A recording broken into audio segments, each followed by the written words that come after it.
going to have a nervy wait to see if 3 points will be enough. At this stage, looks very unlikely, but we shall see. Lots to talk about from those two results, which we'll do here in studio. And in a lot of ways, Didi, is it what we predicted? We definitely thought we were going to get more from Ukraine, but Austria, were they the second best team in this group?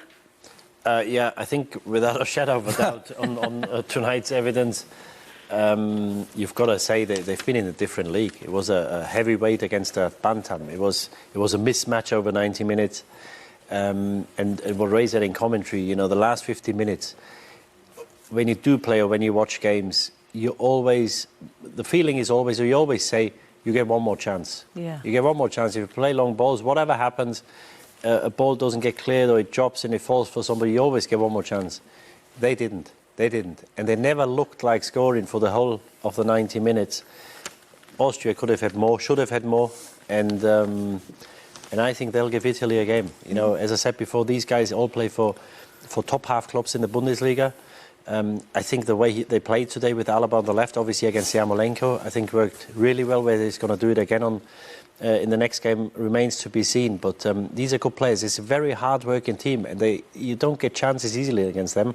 And obviously the way Ukraine played, as wasteful as they were, you know, we picked 10 clips out at half-time. I think Damien has another 10 over the second half. I've hardly seen, at this level, a team being as wasteful and as bad in possession as Ukraine, and this is usually one of their strengths. Yeah, look, Damien, we're going to look at analysis in a little while, but just your reaction to what you saw there, Austria, they were just so much better. Austria very good. Just echoing what Didi said there, I don't think they're up against much, which is bizarre at this level, trying to qualify out of a group, out of European Championships. You know, with 10-15 minutes left, they're potentially out, and there's no change of gear, nothing with them, no aggression, just a miserable watch. They went out, well, potentially they're going out with a whimper. Like, it's as bad a performance as I've seen. And, you know, you don't like to show the clips twice. Diddy obviously, you know, showed the clips that have been awful in the first half, but they were so bad in the second half, we're just going to have to show them again.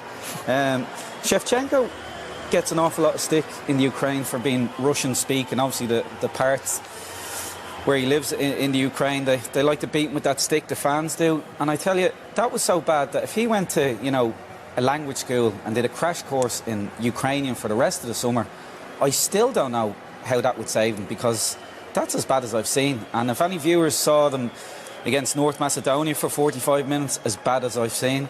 He's been flirting with AC Milan all summer, saying he'd like to manage, coach there. Well, he won't be managing at the San Siro anytime soon off the back of that. I don't know if he's going to be managing at the Euros anytime soon off the back of that either, but we'll see.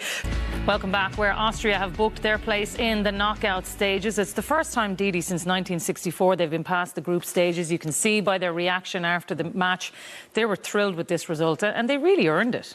Yeah, absolutely. And, you know, when you go to a game like this, you know, the pressure doesn't get any bigger, because, you know, well, obviously there's still a chance for Ukraine to go through on 3 points, but you know the winner takes it all, goes through to the next round, and the loser's probably going home. And, you know, they go home to the base now, to their hotel, knowing they're still in the tournament. You know, a different scenario, they could be packing their bags and going on holiday. So, you know, it was a knockout game without being a knockout game.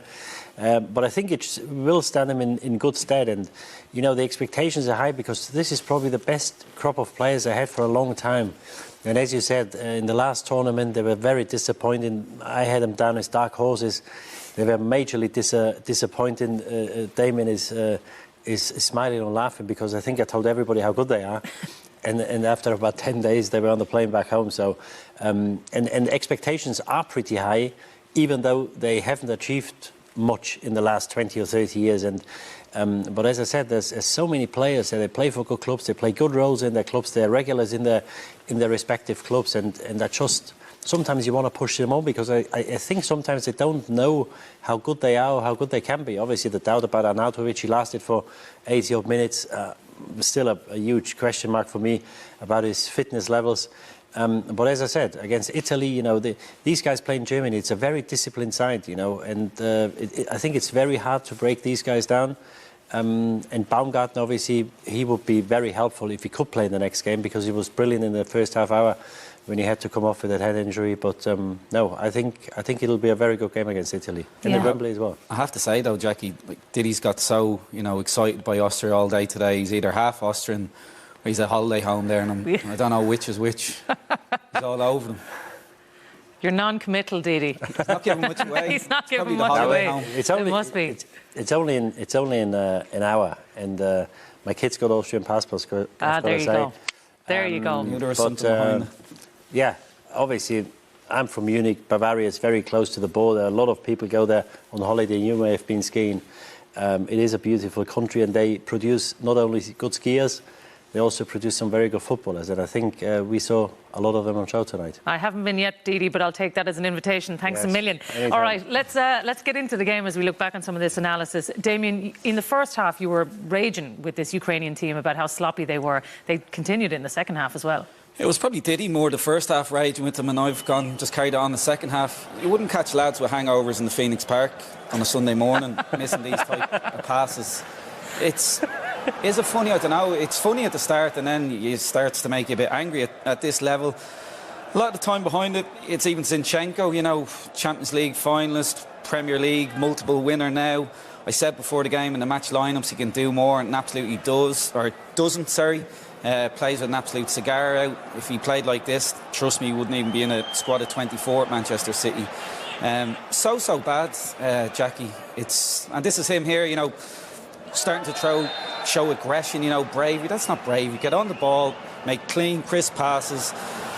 Not this type of stuff here. So, it carried on for the whole 90 minutes, and it's so bad you start to think there's something untoward or something up in the camp, because, like I said, it's as bad a 90 minutes as I've seen at top-level football ever. Ever. Really? Yeah. Wow. That was, what, a minute, 90 seconds. Little clips. Diddy's was the same at half-time. It could have been an awful lot longer. Yeah, it was terrible. Really, it was. What about Austria then, Didi? They had a couple of other chances. They could have nicked another one here.